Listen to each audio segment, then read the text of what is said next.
దారి తప్పి తిరుగుచుండగా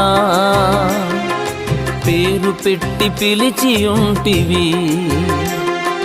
జిగట దొంగ ఊబిలో కొట్టుకొనుచుండగా లేవనెత్తి బండపైకి చేర్చియుంటివి. లేవనెత్తి బండపైకి చేర్చియుంటివి. నీవు తప్ప యేసయ్యా దేవుడెవరు లేరయ్యా, విమోచించువాడవు నీవేనయ్యా.